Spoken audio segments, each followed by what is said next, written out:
Hey guys, Shani Slay back with another video. It's such a shame, guys. You won't believe what happened. Donald Trump is in serious harm, okay? He was in harm's way at his rally today. And I want to go just send out a prayer. I hope you guys are willing to send out prayers for Donald Trump, because you know he is one of our election candidates. And it is just so many demonic spirits out here, guys. Like, what are we gonna do? Like, where's a safe place to even go nowadays? I have a couple clips for you guys, you know, I'm gonna want to watch with you guys. And yeah, this is tragic for me, because I was just in such a good mood, but just seeing stuff like that, it just gets me scared to go anywhere anymore. Like, where is the love? Been shots fired there. Look, I'm looking at that picture too, replaying that video there, where it makes such a difference, of course, to fans of the whole country, to see him be able to stand up, to fist pump like that. But no doubt the White House here is working on getting exactly to the bottom of this and figuring out how exactly to keep him and all other candidates safe at this time. And Mary Alice, again, we don't know exactly what happened, what played out here, but we do know that this comes at a moment of extreme division in this country. And we know that law enforcement officials in Washington have been warning of potential politically motivated attacks. Absolutely. That's something that law enforcement officials talk about, frankly, at all levels, at the federal level, with FBI, with Secret Service, but also at the local level. Like you mentioned, we are just on the eve of the Republican National Convention. This is such a high-stakes, high-profile security moment. We know that law enforcement is anxious about those sort of flagpole moments, those political moments that get so many eyeballs. They set up, you know, huge security perimeters to try to keep those events safe.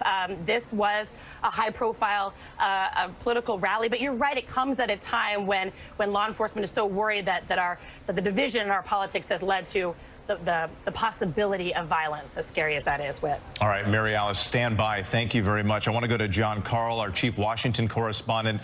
John is in Milwaukee, the site of what is to be the Republican National Convention this week. John, what are you hearing from your sources?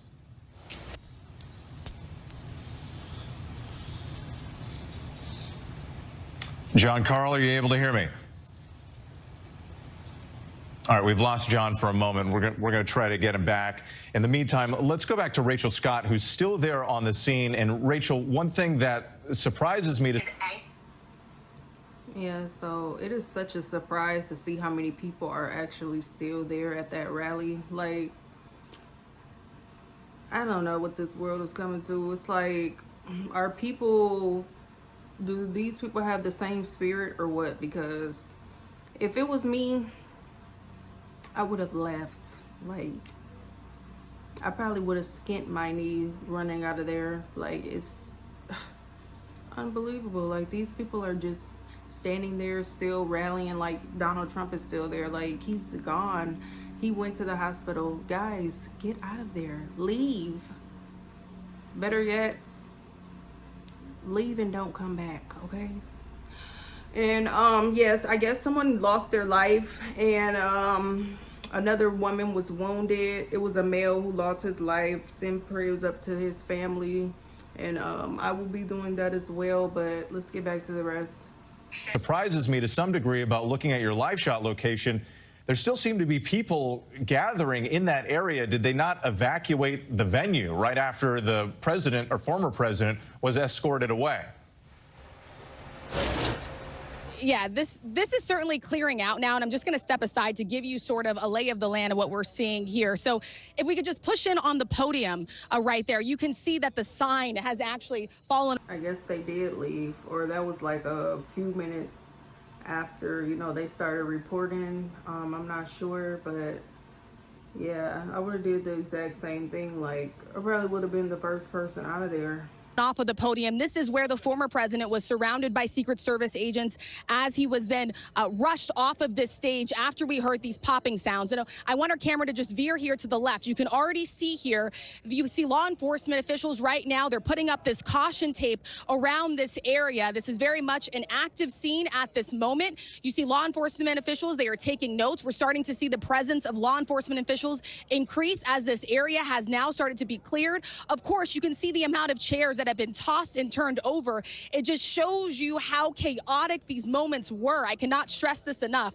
To hear those popping sounds and then all of a sudden to just see people just dive for cover, people yelling, get down, cover your head. We did not know necessarily what those were. There are photos of the former president covering his ear. He did, as I mentioned before, after he was surrounded by Secret Service agents, he did get up, he raised his fist in the air. It was a sign to his supporters that were gathering here that he was okay. His supporters then cheered. But I can tell you there were several minutes after this where the crowd just didn't necessarily know what to do as the former president was rushed off of the stage. They didn't know whether or not they should quickly leave, rush out of here, whether or not they were safe, whether or not they could stay in place. The rally obviously officially ended after that. And then that's when we started to see people stream out of this area.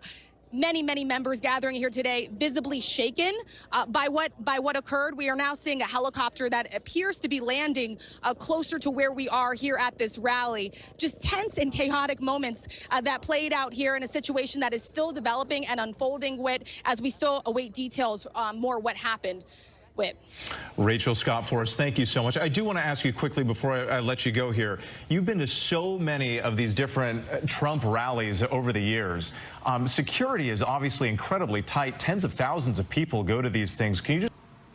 My question is, do these people actually go to support Donald Trump, or do they just go to say they went? Because it's like, that's one thing that I will not be doing again, is going to another party or anything like that. Like, if I'm working at a facility or something like that, I'm going to be going from work to home. If I have to go to the store, I'm going to be going store to home. Like, none of that. I mean, you know, I may want to like take a trip or something like that, but I will not be going out to those parties. I'm just going to enjoy the view, go back to my hotel, and just get out of there. Like, it's not safe. Like, God does not want us going to celebrate these things in the first place. And you know, I was just watching somebody on their Instagram live. It's a podcaster I watch. His name is his YouTube is the Came From Nothing podcast. He was just saying how the you know, God does not like these places that we like to go to and party at. So yeah, guys, stay safe, have a good summer, and let's pray for Donald Trump, because no matter what he has done in the past, I still have love for Donald Trump. Like, he, you know, said some positive things, he said some negative things. Of course, if I had my own show and I was frustrated, I probably would have said some negative things as well. So it's like, we all still have to love each other. That's what makes the world go round. That's what helps people stay alive and safe and sound. Prayers up for you guys as well.